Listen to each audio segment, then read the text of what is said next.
Hi, I'm Jharna and this is my best friend Edel. Hello. And we're coming to you from a new location. We're on vacation right now. Hey, location vacation. Who knew you were a poet? I think we kind of figured that out in one of the previous videos where I started rhyming. Oh, you did? Anyway, Okay. I digress. So that also keeps in theme with our topic today, which is scheduling time for play and downtime. And before we get started, just wanted to let you guys know that if you like this video, please click like, subscribe and share, and drop a comment if there's something that you'd like to share with us. So scheduling time for play is very important, and I don't think I realized the importance of it until last year during the pandemic, because we had a routine where we would be we do belly dancing, we do qigong, and then we'd set aside time for painting and so many activities we did together last year, right? So we realized how fun it was. It's not just about giving purpose to your time, it's also about actually enjoying activities that fills your time and something you can look forward to Yes. regularly. So what has been your experience with playing and downtime? I'm a bit of a runway train, so if something needs to be done, and there's always something that needs to be done, I'm doing it. And I find great purpose and great sense of who I am in doing things. So scheduling a downtime is the only way I can put a roadblock to myself to slow me down. And that sounds a bit harsh, but it's really hard. Because for me, learning to decompress, learning to have fun, comes with a little bit of difficulty. I realized that being in nature is so good for me. So, but I would not take the time to go to a park or take time to do anything like that, because that just seems like a waste of time. Instead, I decided to build myself a garden, and not only was that fulfilling for my soul, now I take time off and I schedule time while I water the plants, and then I take 15 minutes just to keep walking in the garden to enjoy it. So each person is different, especially for type A personalities like me. It's extremely, extremely difficult, and I completely understand anybody who finds it difficult to schedule time for decompression.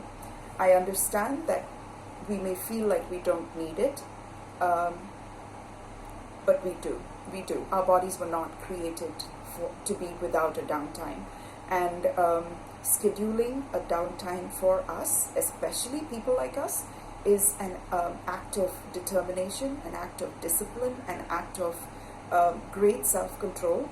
And if we don't do it, we will pay the price for it later. So we may not be feeling the consequence of not taking downtimes right now, but why wait till it has to become necessary? Why not schedule it? So I started scheduling a downtime simply because I understood this go, go, go culture. I could see into the future and where it would land me.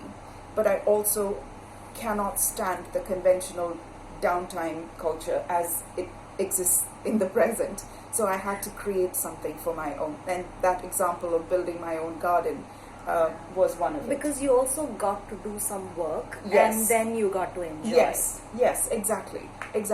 So this is, for each person is different.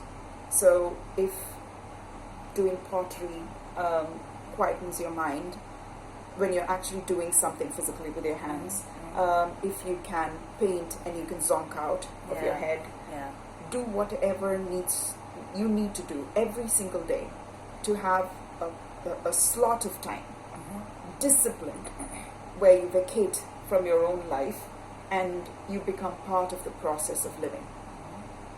I think for me it's just the opposite of you, because if I want to schedule downtime, I'm like, yes, let's do it right away. So I needed somebody to, like for example, when we do our goals meeting, right, you have a very clear focus in mind. So for people like me who like downtime all the time, we need somebody in our lives, or at least some schedule in our life where we have some focus, so all of your time, it doesn't become your downtime.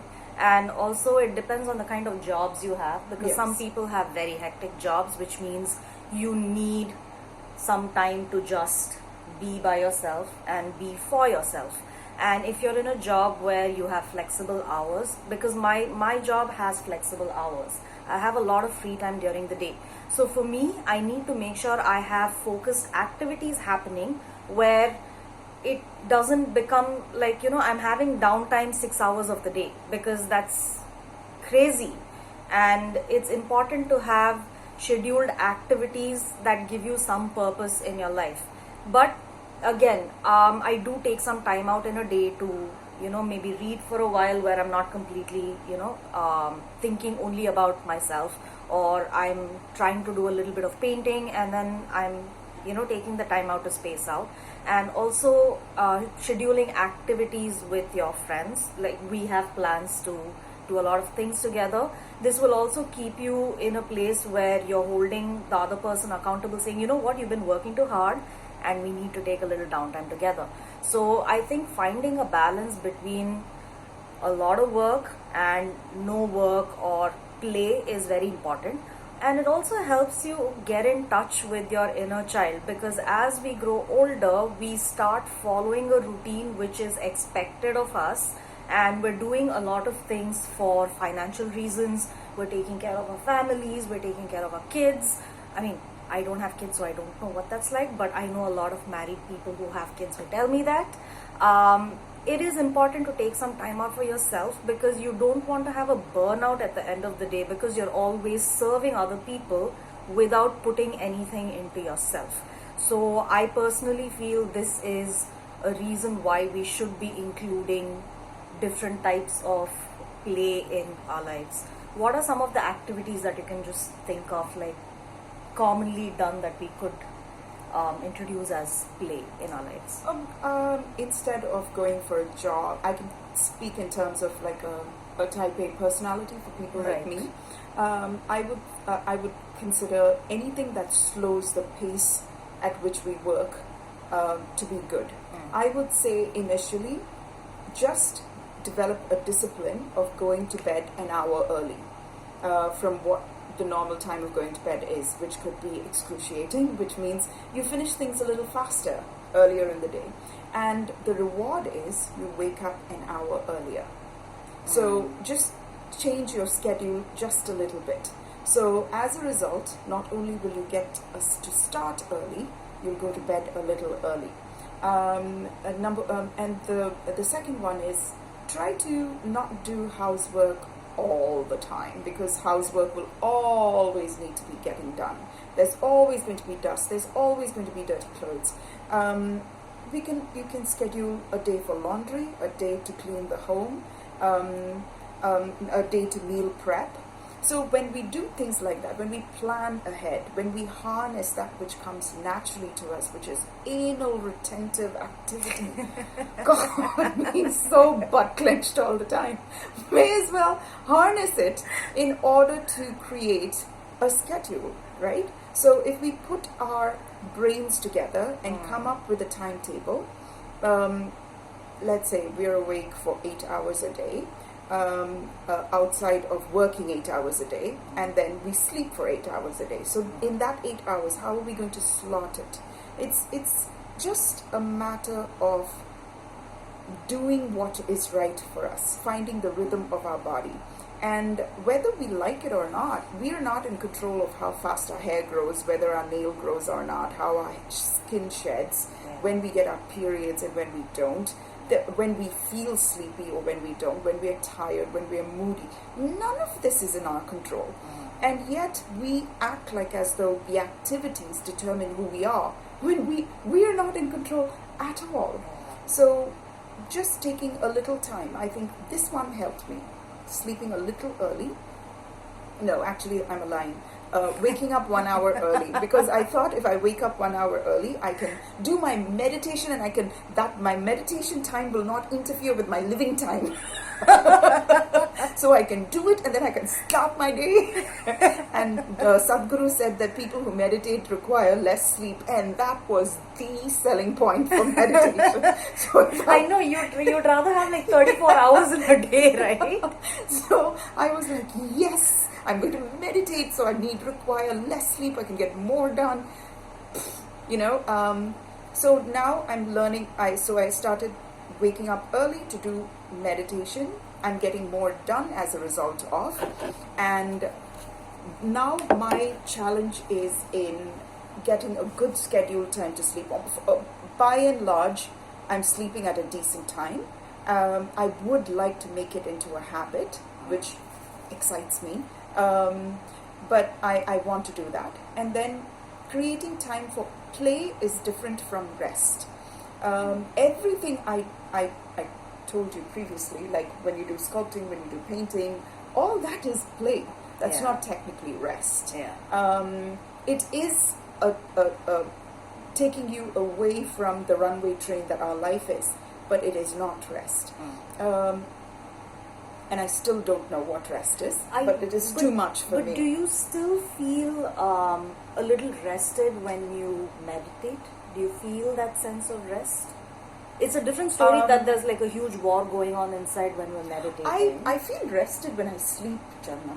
Right. I love having my afternoon naps, and I wake up and I feel very slow and languorous, and I've given myself permission to feel like that and do things slowly for the next couple of hours. And and then when I wake up, I have like lots of energy. So that's wonderful. I feel the only rest I have is when I sleep. Everything else, including meditation, including the activities that slow me down, are a good way to keep me in my place. Right. What about you? You would have like the diametrical opposite experience, isn't it? Oh, that's what's so interesting. Because I know you like the idea of having more than 24 hours a day. I'm like, give me 16 hours a day and I'm good to go. Because I like, it's not like I like doing things slowly. It's just in my nature to move a little slowly, and it's just something that it's taken me a while to accept the fact that that's how I function. But yes, I do feel rested when I sleep, but I also feel rested and energized at the same time when I'm doing some creative activity. So even though I'm involved in play, like maybe, I've never tried sculpting, but sometimes I've worked with clay, like how kids do that. I feel energized, but I also feel rested. And I feel any creative endeavor that I take up, I generally feel excited because I'm looking forward to it, but at the same time I feel very rested simply because I've tried something different which I'm not doing in my everyday life. So the way I'm talking right now sounds like my entire life is very restful. But it's not. But mostly I feel good when I sleep, and because I do things a bit slowly, I guess I don't get tired faster, probably because I'm not like always on the go, right? I'm not like I have to do this. Maybe that just works in my favor. So there isn't really much to say on that front, I feel. So how would you schedule, how would you become, do you think you're a less productive person as a result of? I think I choose activities that I enjoy, but I don't really, I've never compared it in terms of productivity. I make sure that whatever needs to get done gets done. That's not something I put off for later on. But I schedule it like one day like this, one day like this. I suppose because of that I also spend very specific time doing certain activities because of which I know today I'm doing this, tomorrow I'm doing this. So I think the scheduling thing works for me as well. So in terms of productivity, I don't put off anything for later on which I know needs to be done any which way. Yeah, so I guess play-wise, my entire life is restful, I feel, physically, so I don't really know much to say there. But I guess it's more helpful for people when you say that, you have to get things done all the time. Yeah, so if you guys have any ideas, I mean, people like me who don't feel, like they need to fill up their entire day with activity, give me some activity to do. Maybe it might help. I don't know. So if you guys have anything that you want to say, just say hi, and we'll see you soon. Bye. Bye.